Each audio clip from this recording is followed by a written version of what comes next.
یہ جو سویڈن میں واقع ہوا اور اس سے قبل ٹیری جونز نے جو ہالینڈ میں کیا اور اس طرح کے ملتے جلتے واقعات جو ہوتے رہتے ہیں، یہ اس لیے ہیں کہ یہ لوگ اس کتاب سے ہار گئے ہیں۔ اگر قرآن کا مقابلہ کرنے کی ہمت ہوتی تو یہ کوئی تھوڑا کرنے والا کام تھا۔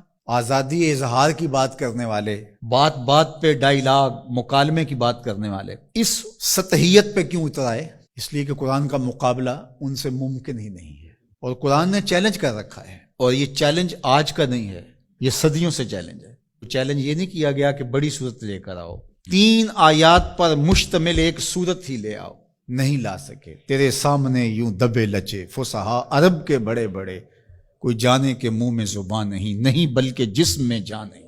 جب قرآن کا چیلنج قرآن میں موجود ہے اور وہ اس محدود زمانے کے لیے نہیں تھا، قیامت تک ہے کہ صرف 3 آیتیں لے آؤ اس قرآن کے مقابلے میں اور سب جمع ہو جاؤ، وقت بھی جتنا مانگتے ہو، قیامت تک تمہارے پاس وقت ہے۔ تو اگر یہ کام نہیں کر پا رہے اور کتاب رحمت قرآن مجید کے نسخے کو توہین کا نشانہ بناتے ہیں، تو اس کا مطلب سیدھا سیدھا یہ ہے کہ یہ شکست خوردہ لوگ ہیں۔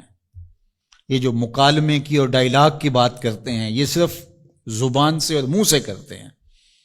آزادی اظہار کی بات کرتے ہیں تو 1450 سال قبل کی کتاب کو برداشت نہیں کر رہے، تو آزادی اظہار کس کا نام ہے پھر تمہارا؟ تو یہ شکست خوردہ لوگ ہیں، قرآن سے شکست کھا گئے، اور انہوں نے ان اپنی حرکتوں سے بتایا ہے کہ ہم قرآن کا مقابلہ نہیں کر سکتے۔ جب دلیلیں ختم ہو تو گالیاں دی جاتی ہیں، جب بات کرنا نہ آئے تو گریبان کو کوئی پکڑتا ہے۔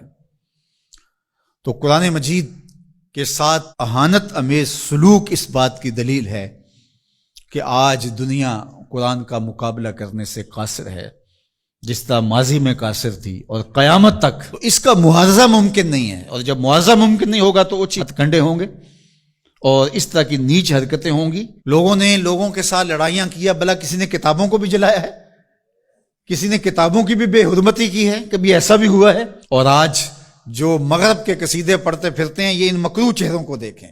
تو آئیے میں اور آپ اس کتاب سے جڑ کر کے اپنی زندگی کو ان بلندیوں پر لے جائیں کہ پھر ہماری گرد راہ کو بھی کوئی چھو نہ سکے۔ لیکن افسوس یہ کہ یہ چیزیں ہمیں بیدار کرنے کی بجائے، یہ چیزیں ہمیں کھڑا کرنے کی بجائے، کتاب کے ساتھ جوڑنے کی بجائے، الٹا جو ہے وہ ہمارا غیظ و غضب اپنے اوپر ہی برستا ہے، اور پھر ہم جو ہے وہ دوبارہ وہیں بیٹھ جاتے ہیں جہاں ہم تھے، اور 1 انچ بھی آگے بڑھنے کے ہم کوشش نہیں کرتے۔ یہ واقعات امتوں کو کھڑا کر دیتے ہیں۔ آپ تاریخ پڑھیں، چھوٹے چھوٹے واقعات سے قومیں کھڑی ہو جاتی ہیں، لیکن قوم ہو تو کھڑی ہوگی نا، اور جب قوم ہی نہیں ہوگی تو قیامت بھی ٹوٹ جائے تو کوئی فرق نہیں پڑتا۔ اقبال نے کہا تھا، جس سے تعمیر ہو آدم کی یہ وہ گل ہی نہیں۔ اس مٹی سے پھر کچھ بھی نہیں بنے گا، یہ مٹی کی مٹی رہے گی، تودا رہے گا ریت کا، کچھ بھی نہیں بنے گا۔ قیامتیں گزر جائیں تو کچھ نہیں ہوتا۔ تو یہ چیزیں امت کو کھڑی کر دیں، اور کتاب رحمت کے ساتھ ہم جو ہے وہ جڑ جائیں، اور اس طرح جڑیں کہ ہمارا اوڑھنا بچھونا اس کتاب کی تعلیمات کے نتیجے میں ہو، اور پھر دیکھنا کہ دنیا تسخیر کرنے کا راستہ یہیں سے نکلے گا۔ اللہ جل شانہ ہمیں ہمت عطا فرمائے۔ اگرچہ ہمارا دل بہت دکھا ہے اس معاملے کے اندر، اور اس وقت پے در پے ایسے واقعات ہوتے ہیں کہ ہمارا دل زخمی ہوتا ہے، لیکن ہم اس کا کیا کر سکتے ہیں جب تک ہمارے پاس قوت نہیں ہوگی، شوکت اور حشمت نہیں ہوگی۔ مغلوب قومیں سوائے پیچ و تاب کے اور کیا کر سکتی ہیں؟ غالب قومیں جو ہیں وہ فیصلے کرتی ہیں، اور فیصلے ہی نتیجہ خیز ہوتے ہیں۔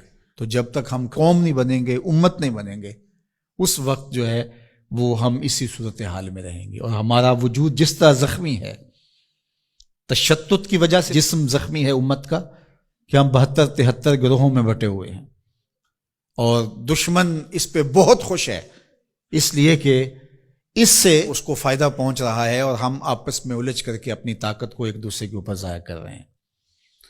دوسری جانب ہم جغرافیائی تقسیمات پر یقین اس قدر پختہ رکھ لیا ہے، جو ایک مغرب کی سازش تھی۔ جب سلطنت عثمانیہ ٹوٹی تھی، عرب ممالک کو ٹکڑیوں میں بانٹ دیا گیا، اور باقی ممالک کو جو ایک وحدت تھی امت کی، اس کو تقسیم کر دیا گیا، اور یورپ یونین 27 ممالک کے اوپر خلافت سے تصور دے کے دوبارہ جڑ جاتے ہیں۔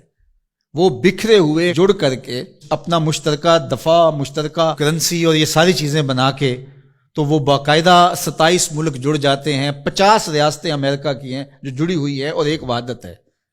تو امت مسلمہ کو ٹکڑے ٹکڑے کر دیا. اور آج دیکھیے کہ ان ملکوں کی باہم لڑائی سے شام کا کیا حال ہو رہا ہے اور یمن کا کیا حال ہو رہا ہے. بلکتے ہوئے یتیموں کے آنسو پوچھنے والا کوئی نہیں ہے، سب کو اپنے مفادات سے غرض ہے. اور یہ امت اس وقت جس طرح زخم خوردہ ہے اور جس اذیت میں مبتلا ہے، کیا کہا جائے اور کیا بولا جائے. ہمارا دیش تو اسلام تھا، چاہے کسی بھی خطے میں رہنے والے ہوں، کسی بھی گوشے کے بسنے والے ہوں، لیکن ہماری شناخت علاقے بن گئے، جغرافیہ بن گیا، جبکہ ہماری شناخت علاقے اور جغرافیہ نہیں تھا، ہماری شناخت دین تھا. ہم سب سے پہلے مسلمان تھے.